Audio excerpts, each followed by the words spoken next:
ప్రపంచం అంటేనే వింతలు విశేషాలు కొన్ని చూస్తుంటే ఆశ్చర్యానికి గురి కావాల్సిందే. ఎవరు ఎప్పుడు ఊహించని విషయాలు మన చుట్టూ జరిగినప్పుడు షాక్ అవ్వాల్సిందే.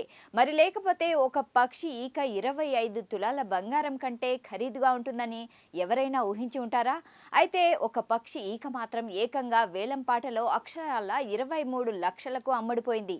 దీంతో వేలంపాట వేసిన వాళ్లే ముక్కున వేలేసుకున్నారు. అంతేకాదు ఈ ఈకను కొనుగోలు చేసిన వ్యక్తి ఆ దేశ మంత్రిత్వ శాఖ నుంచి అనుమతి తీసుకోకుండా దేశ సరిహద్దులు దాటడానికి వీల్లేదు. ఇంతకీ ఆ ఈక ఏ పక్షిది? ఎందుకు దానికి అంత డిమాండ్? దేశం దాటి వెళ్ళొద్దనే ఆంక్షలు ఎందుకు పెట్టారు? తెలుసుకోవాలంటే ఈ అత్యంత విలువైన ఆక్షన్ గురించి తెలుసుకోవాల్సిందే. ఈ ప్రపంచంలో ఎన్నో రకాల పక్షి జాతులు ఉన్నాయి. వేటికవే తమ తమ ప్రత్యేక లక్షణాలను కలిగి ఉంటాయి. పక్షి ఈకల్లో నెమలికి ఎంతో ప్రత్యేక స్థానం ఉంది. నెమలి ఈకలు ఎంతో అందంగా ఉంటాయి. అయితే నెమలి ఈకను మించిన ప్రత్యేకమైన ఈక ఒకటి ప్రస్తుతం సోషల్ మీడియాలో ట్రెండింగ్గా మారింది. ఎందుకంటే ఆ పక్షి ఈక ఖరీదు అక్షరాల 23 లక్షల రూపాయలు, అంటే 25 తులాల బంగారం కంటే ఎక్కువ ఖరీదు. ఒక్క ఈక అంత ఖరీదు ఎందుకనే విషయానికొస్తే, ఈ ఈక న్యూజిలాండ్లోని హుయా పక్షికి చెందింది. ఈ పక్షి ప్రస్తుతం అంతరించిపోయింది. వాటి ఈకలు కూడా చూడ్డానికి చాలా అందంగా ప్రత్యేకంగా ఉంటాయి. దీంతో ఆ అంతరించిపోయిన పక్షికి సంబంధించిన ఓ ఈకను న్యూజిలాండ్కు చెందిన వెబ్ ఆక్షన్ హౌస్ వేలం పాట వేసింది. 1,53,000 ఈ ఈకను వేలం ధరగా నిర్ణయించింది.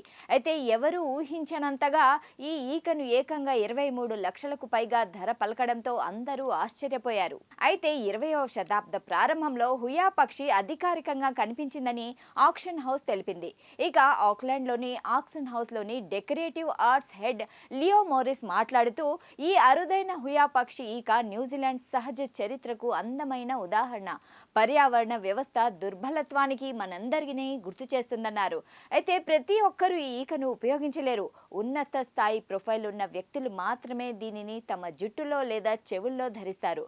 కొంతకాలం తర్వాత ఈ ఈకను వ్యాపారంగా ఉపయోగించడం ప్రారంభించారు. చాలా మంది ప్రజలు ఏదో ఒక ఖరీదైన వస్తువు కోసం దీన్ని ఇచ్చేవారు.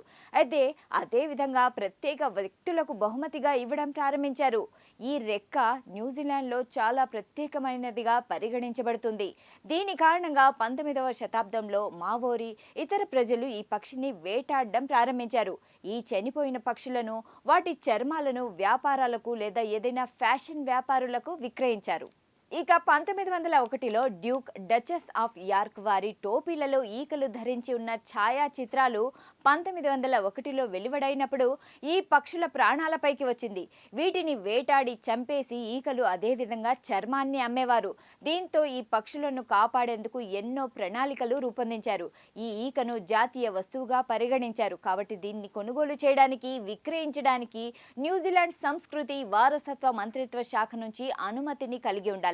అంతేకాదు ఈ ఈకను కొనుగోలు చేసిన వాళ్ళు మంత్రిత్వ శాఖ నుంచి అనుమతి తీసుకోకుండా దేశం విడిచి బయటికి వెళ్ళడానికి వీల్లేదు.